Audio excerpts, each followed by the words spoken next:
Bum bum bum ba-dum ba-dum bum bum bum bum bum ba-dum ba-dum bum bum bum bum ba-dum ba-dum bum bum bum bum bum ba-dum ba-dum bum. I'm Allie. And I'm Gabby. And we're real-life sober BFFs exploring spirituality, Social issues, all things sobriety, and staying present in a world full of distractions. Come join us on this journey. We've been waiting for you. Bum bum bum ba-dum ba-dum bum bum bum bum bum ba-dum ba-dum bum bum bum bum ba-dum ba-dum bum bum bum bum. And a quick disclaimer that the content that you will hear today is definitely not suitable for the office and not okay for children. Hey, it's Gabby. Hey, it's Allie. So, how are you? I'm just living the dream. I don't know about you. How are you feeling? I'm having a little bit of retrograde, some retrograde issues. I've definitely been experiencing all of the technical difficulties. Oh my God. I mean, what, did it just happen out of nowhere? Yes, it was, well, I had been having some issues with my social media for I don't know, I feel like since last retrograde, because I think that's when I told you about it. And so just been going back and forth with some issues with social media. And then out of nowhere yesterday, I was in the middle of typing a post and my entire Facebook page went down and I don't have it anymore. So, I don't know what's going to happen with that, but yeah, it's a little frustrating because there's 16 years worth of photos and, nobody does phone numbers anymore. It's 2020. When you meet somebody new, you just add them on Facebook and then you talk to them through Messenger. So I have a lot of contacts that I'm going to have to go digging for. So it's been interesting, but I think that I don't know. Everything happens for a reason. And I had been thinking I needed to take a break from social media and the universe did it for me. So here we are. It always does that. I will tell you, it's so funny because, last retrograde totally kicked our asses. Well, mine especially.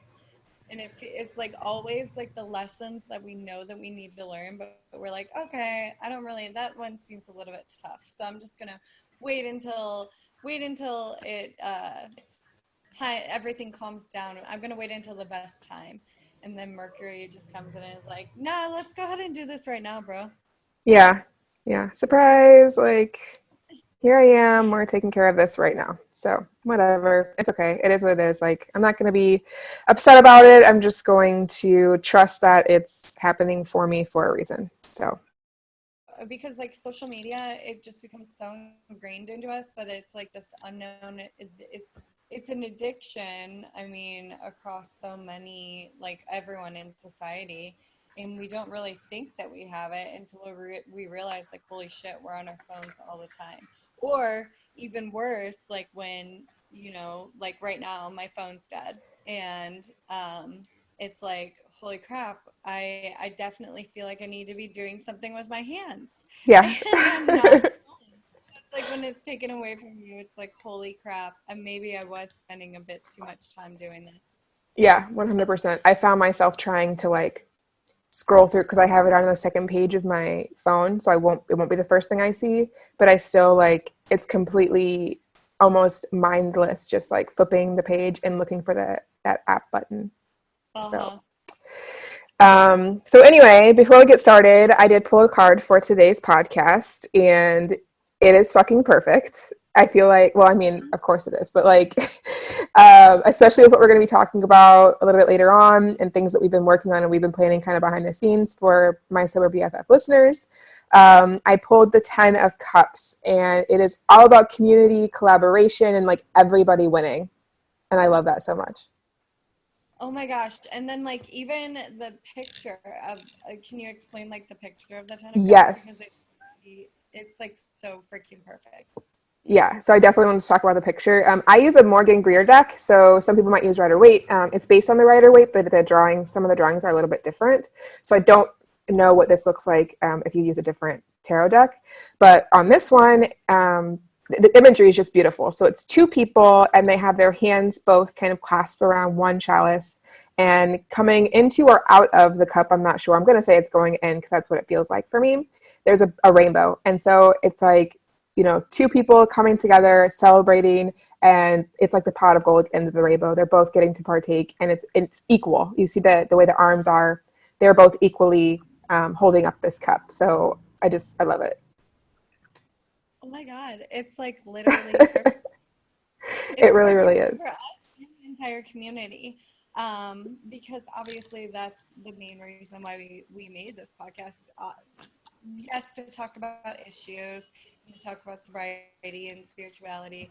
But number two is to have those conversations with people that are going through the same things as us, or even different things and have different points of view. So I totally feel like that cup or like that card is so perfect.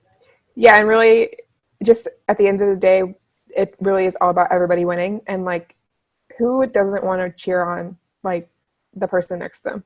Just everybody winning, and that's just, I don't know, it's beautiful. Yeah. All right, so let's jump into today's topic because we want to talk about something that it's kind of, I want to say it's like, it's kind of become like this mainstream thing, and it's in a way, it ties into kind of like the spiritual bypassing aspect. I want to call it like well-being bypassing. It's so self-care and self-love. And we were talking about this earlier before we jumped on to start recording, that like there's this huge disconnect between self-care and self-love. And acts of self-care are part of self-love, but we've been kind of, it's become commercialized to the point that we're told like self-care is going to like get your nails done, which, I mean, all of these things might be part of your self-care routine, but there's got to be more to it than just like getting your nails done or like jumping in the bathtub. Yeah.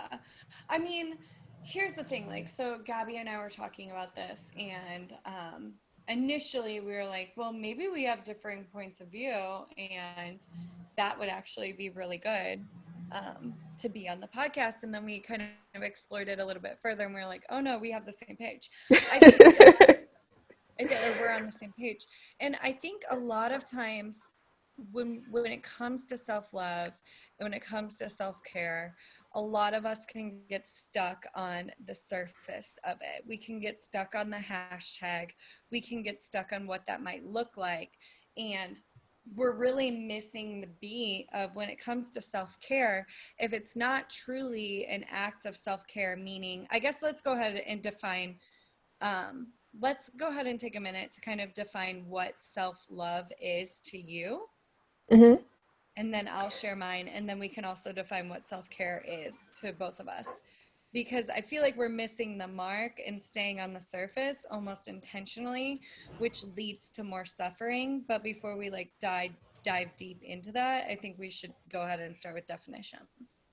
Yeah, sure. So self-love for me, the definition is definitely evolved for me over the years. And self-love is something that I don't feel like I really even stepped into until the last 6 to 8 months. For me, it's showing up for myself, and it's something that we're going to talk about in a later podcast, I'm sure, shadow work. It's being able to look into all the different areas of myself, every single piece of me, even the most dark parts, and just embracing all of it and having just feeling, I guess confidence doesn't have to be part of it, but for me, confidence in knowing that like I am in myself enough and that I love myself enough that I don't need to look externally for validation or confirmation that I am worthy. And then I'm going to kind of veer off here just to talk about self-care and how that looks for my idea with self-love is like showing up for myself, for example, and feeling worthy for myself might be that I do go and pamper myself externally or something. But it could also be that I go lock myself in a closet and cry and just let myself experience some emotion and feel raw and vulnerable, you know? What does self-love look like for you? Like, what is that? How does that play for you? I mean, I totally agree with you. I love what you said. And for me, like self-love is just connection to me completely on a soul level. Like when I think about love and like how I love my child, or how I love like people close to me. It's like full acceptance of all that they are, right? No matter what, the good and the bad. Um, Not that there is any bad, but like all of their different quirks and everything. It's just full acceptance. And I feel like that's where I kind of missed the mark for so long, um, in understanding what self love was. Like I didn't feel worthy enough. I didn't see the positives or my opportunities, and I just couldn't love myself fully for who I was in that moment for a really long time, which I mean, for me personally led to a lot of drinking. Um, Drinking to forget, drinking to celebrate, drinking to be cooler, drinking to not care that I wasn't cool enough, like all of those different things. And honestly, like my addictive patterns, or my addictive patterns when it came to drinking was all around, they were all around the fact that I didn't think that I was enough. And I was basically trying to self-love with a bottle of wine and a bubble bath. And that soon or like a glass of wine in a bubble bath. And then that soon turned into like drinking a big cheap bottle of wine out of a paper bag and crying to myself every single. Yeah. Yeah. That's like the reality of it. So like for me, self-love is just full acceptance and belief, that I'm enough, and knowing that I'm enough, like you said, having that confidence. And then the self-care aspect is, once again, I bring it back to a lot like my son. When I care for my son, it's not always sunshine and rainbows. Like we got into an argument tonight, prior to recording, because he didn't think that he needed to use a wash rag or soap in the shower. And I was like, no, you need to do that. And like, so it's those little things, or like making sure that he eats things that he doesn't necessarily want to, like he doesn't love vegetables or he doesn't love water. If I let him go by his own devices, he would live off of like Hostess packs and like somehow find soda. Not that we have it in our house, but that would be his first choice. And so I feel like self-care also comes, in the realm of, yes, having fun and being there and showing up, but also like sometimes doing that hard stuff, and checking in with ourselves and holding ourselves accountable. Um, and not just like I'm a huge fan of getting my nails done. I enjoy that time of getting my nails done because it is a time where I'm not on my phone and I'm not talking to anybody. I have headphones in, even though there's nothing playing, just so that my nail technician doesn't talk to me. And I just sit there, and it's this moment for me to just reflect on the past 2 weeks. Um, but for a long time, I would get my nails done, or I would get a pedicure, or I would get my hair done, or I would do something. And it was so that I could compete with, or so that I could try to catch up to this version of myself I thought that I needed to be to receive and give love. But now it's like that moment for me when I'm getting my nails done, it's more of like just a moment for me to check in with myself, good or bad. Mm. But it's not something that I'm doing to make myself feel enough. Does that make sense? Yeah, I really want to touch on that because I love that you said that it's not about trying to catch up to this version of yourself that you think that you're not at yet. And I think that so many people, especially with this hashtag self-care, hashtag whatever, people show up in these very superficial ways, and it's just to keep up, it's doing it for the gram. It's not, you're not really taking that time to be present for yourself and to really truly care about yourself. Hopping in a bubble bath for 20 minutes can be super therapeutic. You can take that time for reflection. You can take that time for meditation or whatever, even reading a book or something. But if you're sitting there in the bathtub and you're just worrying about how it looks, or you're too worried about, let's say you just sit there and all you do is just worry about everything else about your day, or you're worried about if you're even doing it right. Like, I know that sounds silly, but think about how many people will do something that's sort of an act of self-care and then be like, am I even doing this right? Am I even doing this the right way? I know I saw this girl in this picture doing it this way. Is this even how you're supposed to be doing that? Like, you're not really taking care of yourself if you're too worried about what somebody else is doing, right? Like, so yeah, I love that you mentioned that your acts of quote unquote self-care were actually just you trying to show up in a way that would make you feel worthy of receiving those things. Yeah, and I mean, I think it goes back to like, uh, and I think like when it comes to self-care, a lot of times like we think of it's normal because like you said, like doing it for the gram, like everyone wants to talk about like self-care this and self-care that, like, and that's great. I love it. I love any time that you're doing the action or you're doing the thing. But if you're missing the point and you're missing the feeling that comes with that, connecting with yourself, because you can connect with yourself while you're getting your nails done, or while you're in a bubble bath, but you can also connect with yourself and have a self-care session in your car, showing Yeah. up 20 minutes early to work and just having a moment. And I feel like it doesn't matter what your self-care looks like. It can look like buying a designer bag. There's nothing wrong with that. And if you have an issue with thinking like that there is something wrong with that, that's a whole nother conversation Yeah. on money blocks, whatever, and limiting beliefs. But it's like that whole emotional connection to yourself, checking in with yourself, knowing that you're worthy, feeling around and seeing where you don't feel that you're worthy, witnessing that, and then kind of working through it.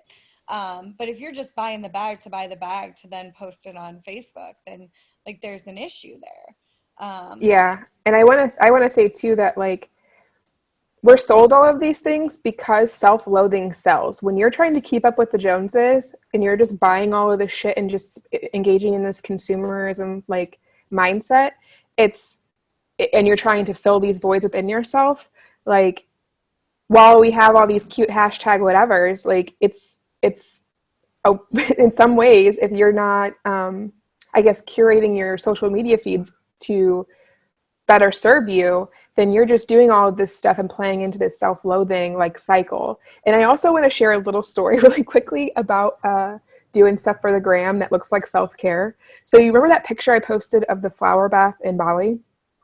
Yeah.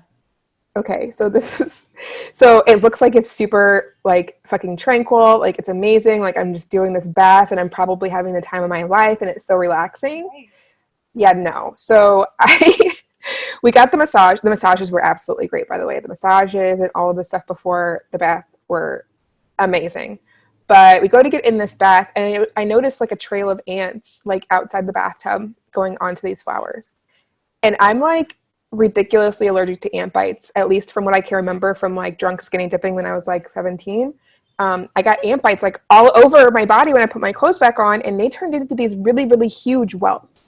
So Oh my I'm like looking at this bath and I was like, I'm like, I don't know. I paid extra for this and it's going to make a really cool picture. Like I've got to get in it. So like I told the lady and she like sprayed the bathtub with like bug spray or something on top of the flowers. And I looked at my husband and I was like, well, I got to do it. I'm just going to get in for 1 minute. Like just take a bunch of pictures. So I just like slid in and there were ants just like all over this bath. And I didn't get bit, thank God. Like luckily nothing like terrible happened. But that's an example of like I was not engaging in self-care in that photo, even though it might look like it to the rest of the world. There was nothing fun about that. Right. It was totally just for the picture. And so it Well, makes me think about how many people are doing that.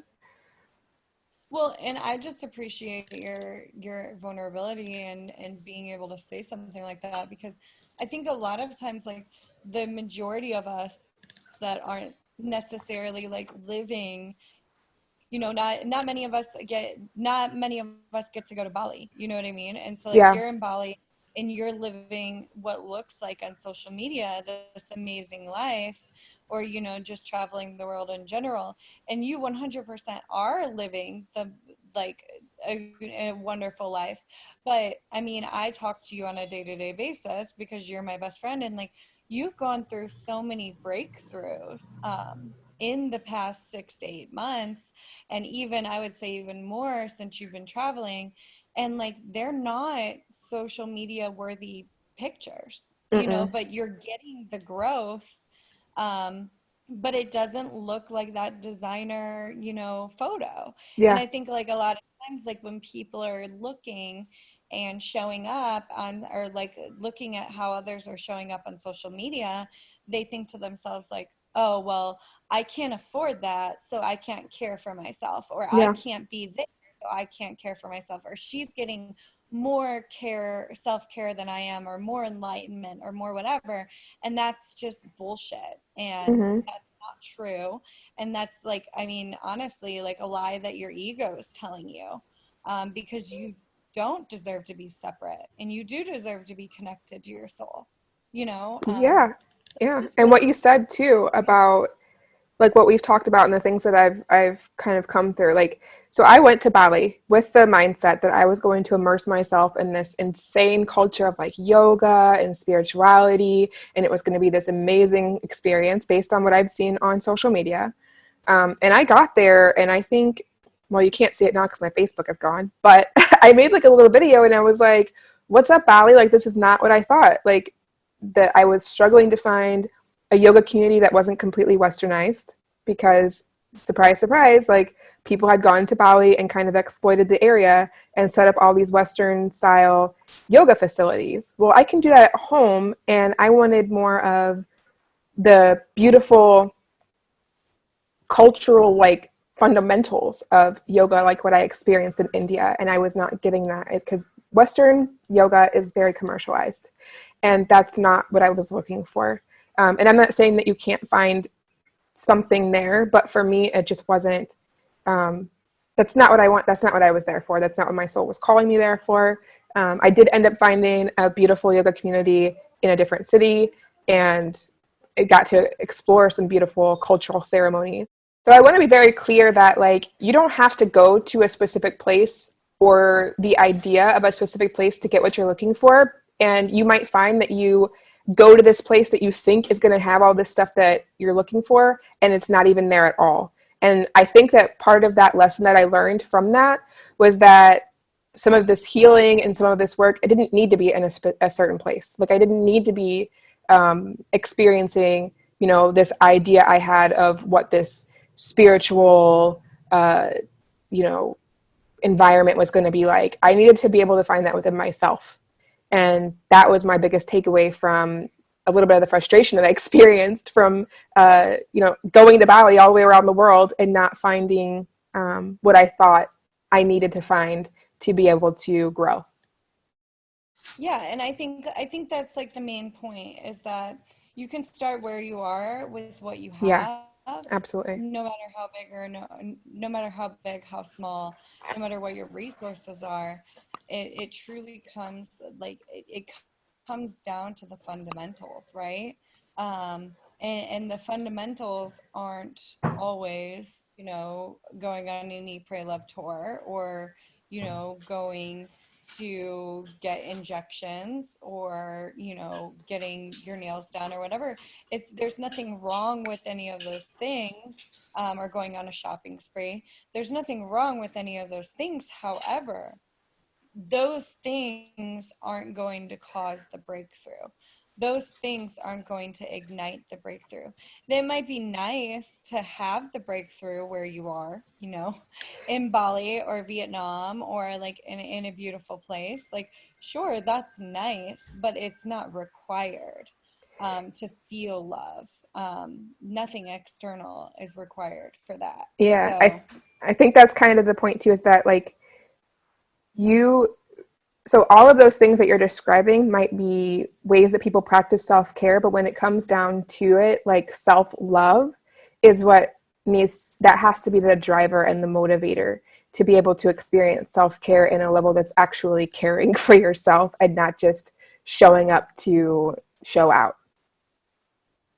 right, exactly. And so, like, I think that's like the thing here. So like when we're talking about self-love, when we're talking about self-care, I feel like there are a few ways that you can kind of check in to see if you're missing the mark or where you can improve. And I feel like number one is really asking yourself what you're trying to, or what you're trying to get out of it, Mm-hmm. you know, and why you're doing what you're doing. Because I think that we do self-care for a lot of different reasons, whether it's growth, whether it's reflection. Obviously I feel like the main reason we're all always doing those things is like connectivity with our soul, right? But like figuring out what our main goal is, and I think the best way to find that is to really check in with where you're feeling triggered right now. You get what Yeah. I'm saying? When you're feeling triggered, whether it's like patience or whether it's money, or if it's someone that you love is really pissing you off, like typically if you dig deep into that trigger, you can find the wound that you need to be consciously thinking about or tending to during your self-care, you know, appointments.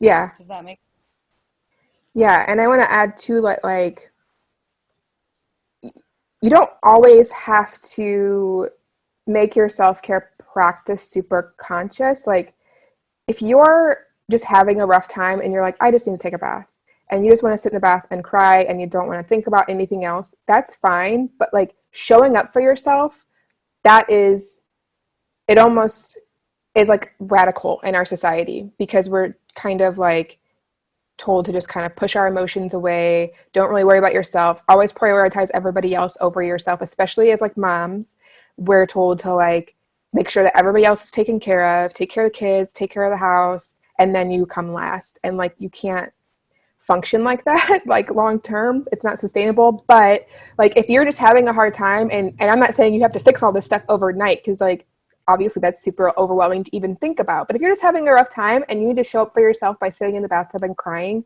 that's okay. You don't need to have some like existential breakthrough during your self-care session. And self-love is allowing yourself to sit in those vulnerable spaces. Yeah, I mean, and it doesn't have to be some elaborate thing either. So, like, number one, like the number one tip was obviously look into your triggers and you'll find your wounds. Yeah. Number two is really knowing that um, you can show up for yourself in a lot of different ways. And the more, and I think that's like the main reason for this podcast is, or like this episode in particular, is knowing that like it doesn't have to look like everyone else.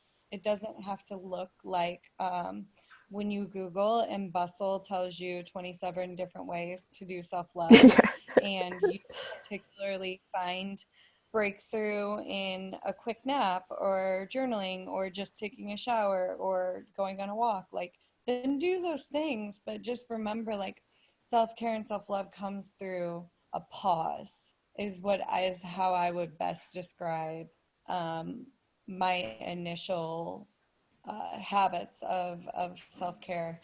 It was always the pause, and once I got used to the pause and stopped resisting the pause, then I could dig in deeper to, you know, pause, then examine and release, you know, Yeah. etc. But like knowing that it's just it could be just in the car after you drop the kids off at school, and then not listening to the radio or listening to your favorite feel good song. You know, it's whatever works for you, but it doesn't have to be so elaborate.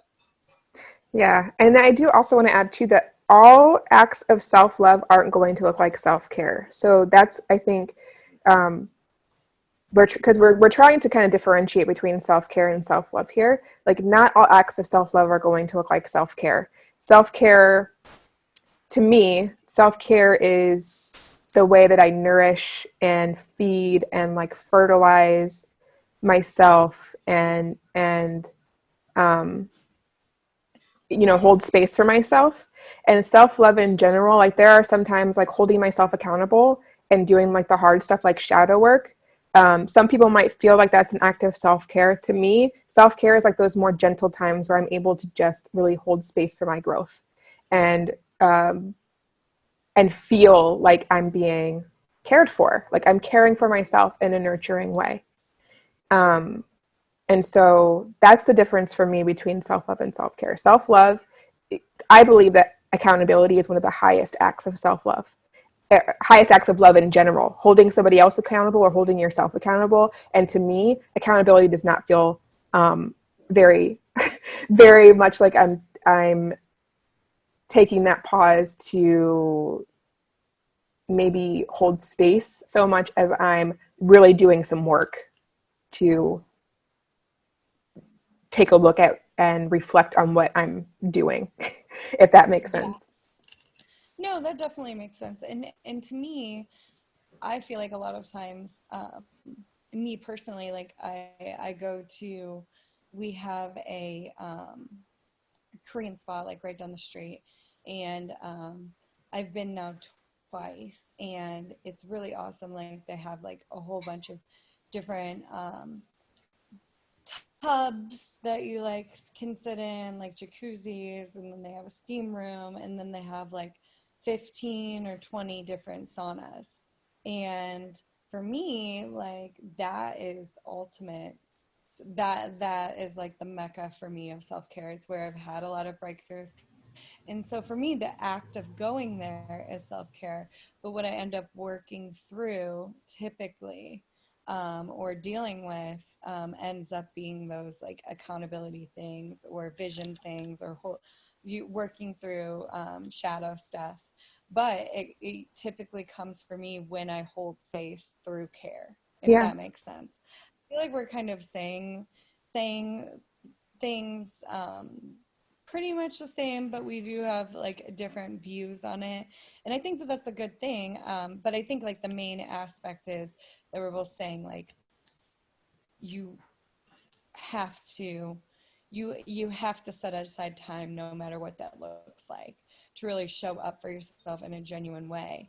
But in turn, that's only one aspect of self-love. Is that kind of what you're saying?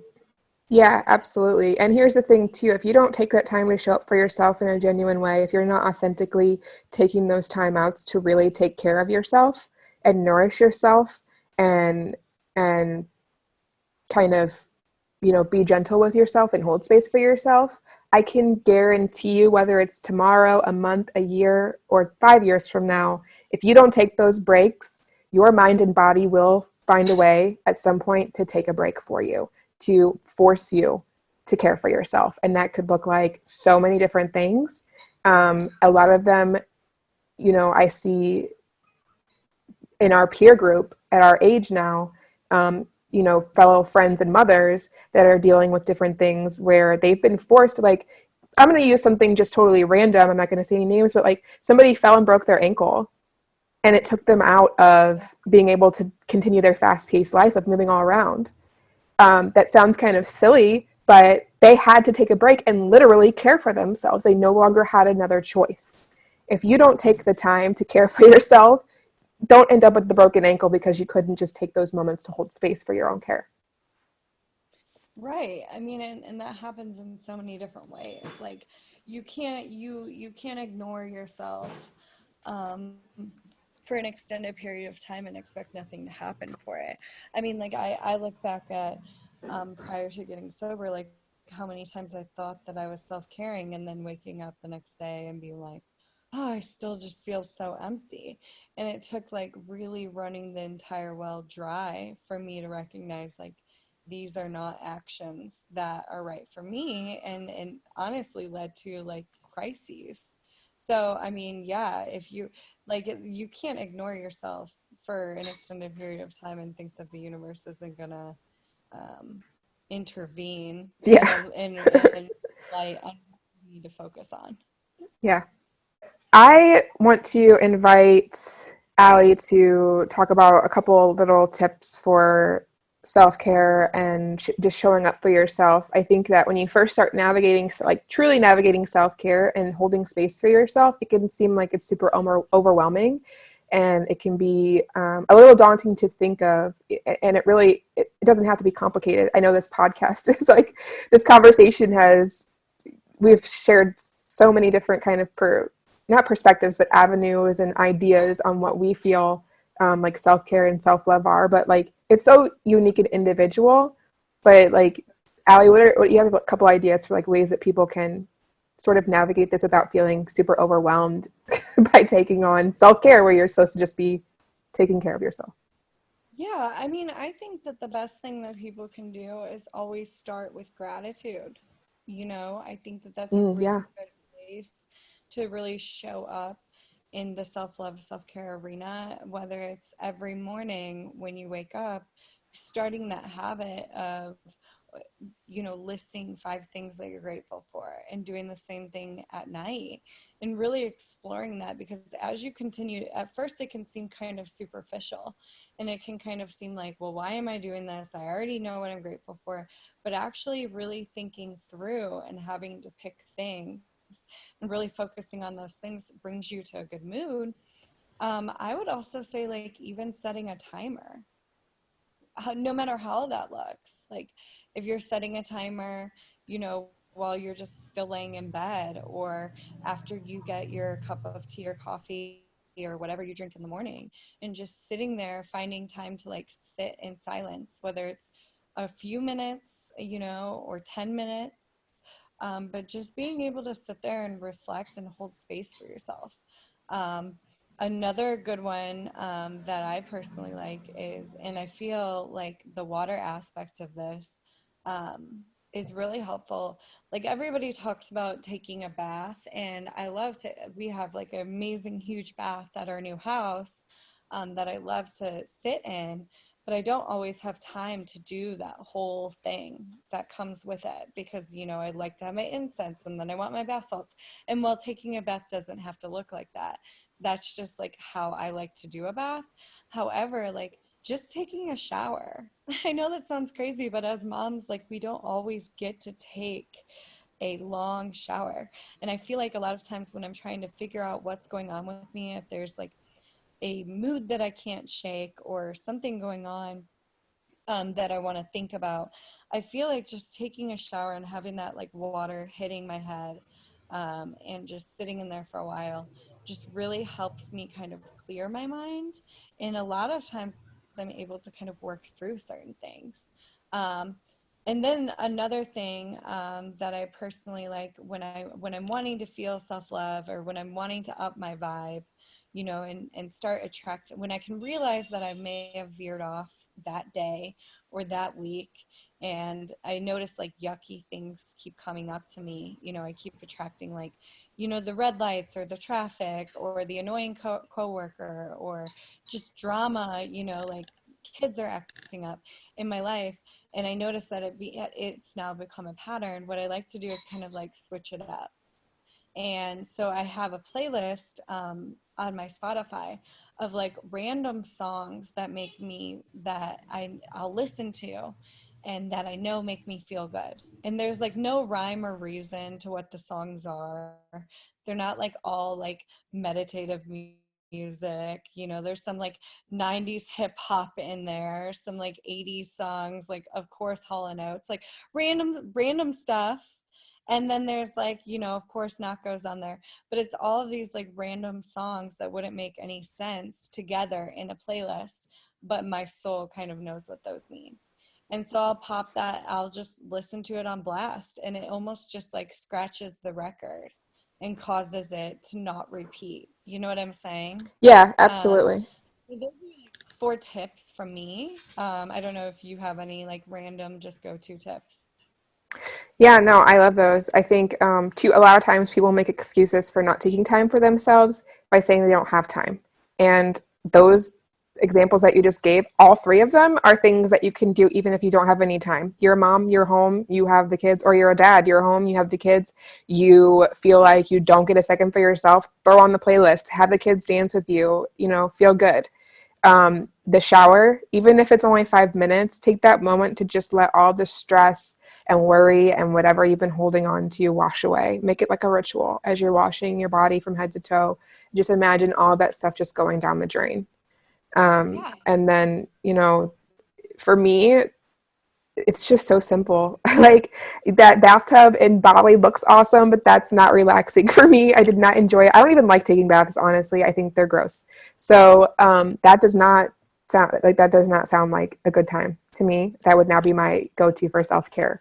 For me, I like to just sit, and I like to light like a little, like I like to do a little bit of smudging, and I'll listen to either like a little music, or even really for me, like I'm diagnosed with ADHD. My brain's constantly going fucking a mile a minute. Just the act of sitting and like engaging in a little bit of ritual by like lighting my Palo Santo and shuffling cards. Like I don't even have to be pulling a card, or just sitting and like rearranging my crystals or something. That is me holding space for myself, and that it fills me up. Yeah, and I think that a lot of times, like as you get more comfortable in doing those things, like when you take time to pause and when you take time to do those things, that's when ideas come up. That's when thoughts come up. Sometimes the limiting beliefs will come up. I mean, like I know when I do yoga, even at home, um, when I first was starting, I'm like, wait, am I doing this right? Like, am I, and that's when I really got to realize, like, I was worried about if I was doing this pose right. But when I dug even deeper, I was worried about, like, am I living right? Am I enough? Like, am I these things? And so when you take the time to pause, at first it seems like it's on that surface, but as you continue to penetrate down, that's when you really uncover things about yourself, and your love for yourself grows. Yeah. And so like I think that this is something that Gabby and I are really super passionate about, because of the overwhelming commercialization of self-care and self-love. And so we have kind of been talking about putting together a a community event, or challenge that kind of helps people navigate, self-love and self-care no matter what journey they're on, and just mindfulness in general, and really rolling that out. Yeah, so there will be a link on the website in the show notes to get on our mailing list. We're going to be dropping information. This first rollout we're going to be doing as more of like a challenge, like a show up for yourself, and sort of have some accountability by being in a community space. So we're going to be starting that March 1st. It's going to be called Mindful March. We're going to have several different activities that will help you maybe get into that space where you can develop some practices that help you experience self-care and love yourself, and show up for yourself in ways that maybe you hadn't thought about before. And you can also gather ideas from others. And speaking of gathering ideas too, I would love to invite anybody listening to please go share your favorite acts of self-care, or ways that you show up and practice self-love, and what that looks like for you. I love to hear everybody's different perspective. I think that helps us grow too, and helps us maybe revisit our ideas of what self-care and self-love are, and just be able to show up for ourselves in a better way in the future. But yeah, definitely go ahead and click the link in the show notes.